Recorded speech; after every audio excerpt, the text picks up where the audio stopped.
तो नमस्कार, मैं नार सिंह कटारिया। बात करते हैं सीधी सीधी इस समय भुप्पी लाठर से। क्या तैयारियां हैं, क्या तैयारियां नहीं हैं, या इस समय कहें तो एक विधानसभा घरोंडा की बात करते हैं, एक तरफ से जाने जाते हैं कि कहीं ना कहीं टक्कर में कोई है नहीं। कुछ लोगों का कहना है, वो हो सकता है कि विशेष पार्टी से संबंध रखते हो, परंतु कुछ कहने का, दूसरों का कहना कुछ हो, आम आदमी का कहना कुछ ऐसा है कि भुप्पी टक्कर दे सकता है। वो किसको दे सकता है, किसको नहीं दे सकता है, उसी पर चर्चा करेंगे। क्या कहेंगे भाई साहब? नमस्कार। नमस्ते भाई साहब। सबसे पहले तो आपके चैनल के माध्यम से मैं अपने घरोंडा विधानसभा की देवतुल्य जनता जनार्दन की तरफ से आप सभी प्रदेशवासियों को रक्षाबंधन के पवित्र त्यौहार की बहुत बहुत शुभकामनाएं और आभार। इस पवित्र त्योहार के साथ साथ एक बात और हो जाए कि राजनीति भी जरूरी है, क्योंकि इस समय चुनाव का दौर है, आचार संहिता लग चुकी है, और कुछ लोगों का कहना है कि एक ही व्यक्ति ऐसा है जो टक्कर दे सकता है। कुछ लोगों का कहना है, और कुछ लोग जो ऐसे हैं विशेष पार्टी से हो सकते हैं कि उनका कहना है कि नहीं, अब की बार तो जो पुराने विधायक हैं वो ही तीसरी बार बन सकते हैं। तो आपका क्या कहना है? देखिए, मैं तो बड़ा एक छोटा सा व्यक्ति हूँ, परंतु मैं आपको ये विश्वास दिलाता हूँ, आज हर कांग्रेस जन में इतनी क्षमता और ताकत है।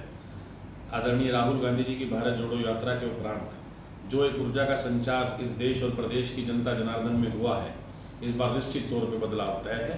हाँ, ये एक बार फैक्ट है कि इस बार जो पिछले 6 प्लान से लगातार जो कांग्रेस पार्टी का प्रत्याशी घरोंडा से चुनाव हार रहे हैं, इस बार हम निश्चित तौर पे वो बदलाव कर देंगे और कांग्रेस पार्टी के टिकट पे आपका भाई, आपका बेटा और आपका ये साथी इस बार कांग्रेस का झंडा बुलंद करके घरोंडा विधानसभा में घरोंडे की फतेह करेंगे। फतेह की बात करते हैं तो कहीं ना कहीं एक आड़े अड़ जाती है कि आप तो अभी नए युवा हो, और कांग्रेस पार्टी के युवा नेता जो कि अभी भी मार्केट के अंदर चल रहे हो और विधानसभा की आवाज उठाते हो, परंतु एक तरफ एक ऐसे जो 10 साल से विधायक रहे हैं और उन्हें विकास पे विकास, विकास पे विकास किया है, कहीं ना कहीं इस प्रकार से विकास पुरुष से लोगों ने तमका लगा दिया। तो क्या लगता है? वो दरअसल वही चीज़ है, वो जो सो कॉल्ड जो पार्टी के लोग हैं वो उनको विकास पुरुष कहते हैं। मैं उनकी इस भावना की कदर करता हूँ, परंतु मुझे ऐसा लगता है कई बार वो क्लेरिकल मिस्टेक हो जाती है। वो कैट की बजाय मैं लगाना चाहिए था, और इसका साक्षात उदाहरण आपके सामने है। प्रत्यक्ष को प्रमाण की आवश्यकता नहीं है। कोंड का फ्लाईओवर आप अच्छी तरह देख सकते हैं, हसनपुर और जिंदरेडी गाँव का फ्लाईओवर आप अच्छी तरह देख सकते हैं, गाँवों में टूटी हुई सड़कों के हालात आप अच्छी तरह देख सकते हैं, यमुना के साथ लगते हुए गाँवों के तटबंध की व्यवस्था आप अच्छी तरह देख सकते हैं। एक ज्ञानपुरा कॉलेज में भी एनसीसी का प्रोजेक्ट अमूल कादर में लटका हुआ है। ऐसी कौन सी परियोजना जो इन्होंने पूरी की हो? और आप सोचिए, पिछले 6 प्लान से लगातार कांग्रेस का विधायक यहाँ से हार रहा है, परंतु उसके बावजूद भी कांग्रेस ने प्रदेश का सर्वांगीण विकास किया। और उसका साक्षात उदाहरण अगर मैं अपनी घरोंडा विधानसभा का भी जिक्र करूँ तो एक घरोंडा में रेलवे लाइन क्रॉसिंग है, जिससे कि घरोंडा विधानसभा क्षेत्र 2 पार्ट में पड़ जाता था। उसका एक अंडरपास, हमारा 6 प्लान से विधायक नहीं, आप ध्यान करो, उसके बावजूद भी एक अंडरपास अगर वो किसी ने निर्माण किया तो कांग्रेस की सरकार ने किया। और पिछले 10 साल में इनकी 3 टायर सिस्टम की सरकार है। नगर पालिका के चेयरमैन इनका, विधायक इनका, मुख्यमंत्री इनका, प्रधानमंत्री इनका, सांसद, सब कुछ इनके। उसके बावजूद भी हमारे बनाए हुए उस अंडरपास के ऊपर ये शेड तक नहीं लगा सके। इनकी कथनी और करनी में फर्क है। जनता ने इस बार मन बना लिया है। पूरे 10 साल घरोंडा बेहाल, अब उसका बदला। किन किन मुद्दों को लेकर, मान लो पार्टी आपको, कांग्रेस पार्टी टिकट दे देती है, तो कहीं ना कहीं किन किन मुद्दों को लेकर आप मैदान में उतरोगे? सबसे पहले तो जो डायरेक्ट पब्लिक को टच करती हैं चीज़ें, देखिए 2010 में कॉमनवेल्थ गेम हुए थे, और हमारे 2010 और 2011 में हमारा ये 8 लेन का हाईवे, 10 लेन का हाईवे बन के तैयार हो गया था। उस टाइम पे उस कंपनी ने चाहा, जिन्होंने सरकार के साथ मिलकर कोको सिस्टम में ये सड़क का निर्माण किया था, उन्होंने चाहा कि घरोंडा विधानसभा के बीचों बीच एक टोल का निर्माण किया। हमारा विधायक भी नहीं था, लेकिन हमने पुरजोर तरीके से घरोंडा के आम जन की आवाज़ उठाई।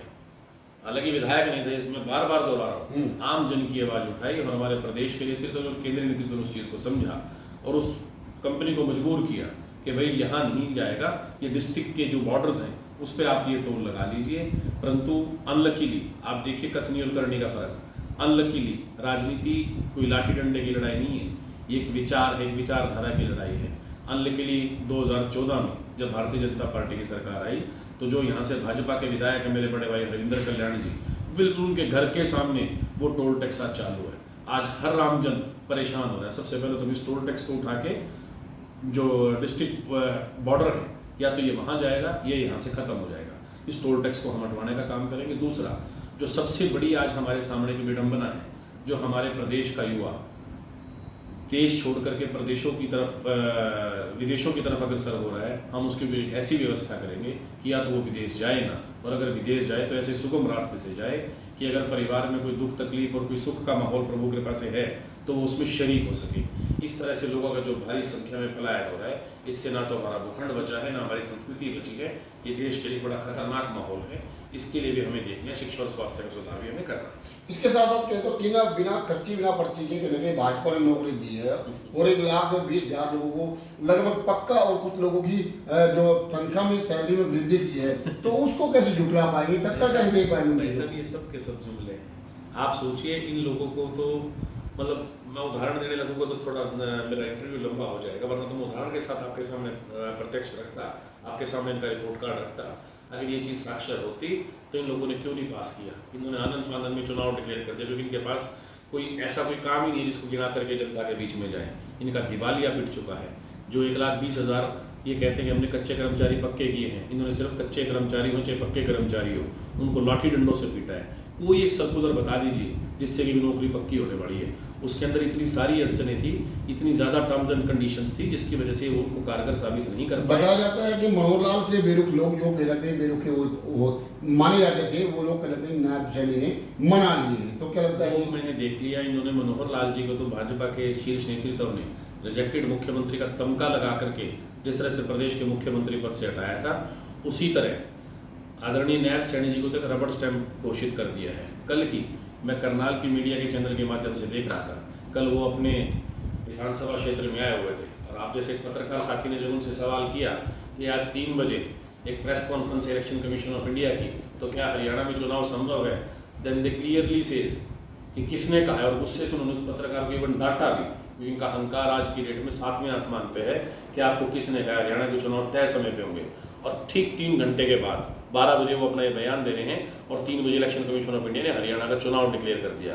इससे ये साफ साफ तौर पे साबित होता है कि हरियाणा में भाजपा अपनी जमीन खो चुकी है। इनके कोई रिजेक्टेड मुख्यमंत्री और कोई रबड़ स्टैम्प मुख्यमंत्री है। और मैं तो कमाल मानता हूँ मेरे करनाल इलाके की भोली भाली जनता का, किस तरह से हमारी भावनाओं के साथ खेल के और फिर हमारे विचारों को किस तरह से रोंदा जाता है।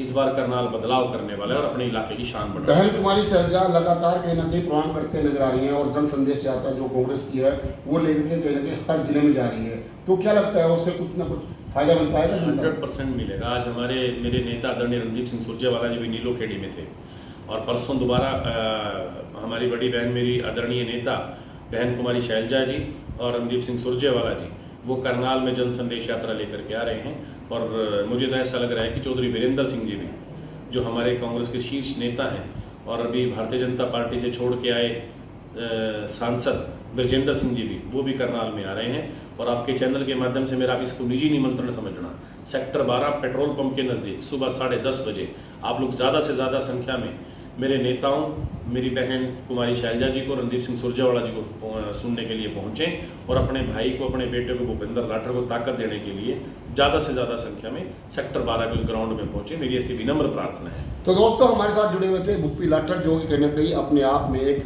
युवा और इस समय घरुंडा की मांग बन चुके हैं। किस समय शक्ति बिरादरी में आना जाना, उठना बैठना, दुख सुख में हर प्रकार से रहते हैं। परंतु देखना ये होगा कि अगर कांग्रेस पार्टी इन पर अपना जो टिकट दे करके जो घरुंडे की किस्मत आजमाना चाहती है, तो किस प्रकार से आजमाएगी या किसी और पर जाएगी, तो समय बताएगा। परंतु मैं आप लोगों से रिक्वेस्ट करूँगा कि वीडियो को शेयर करें। धन्यवाद।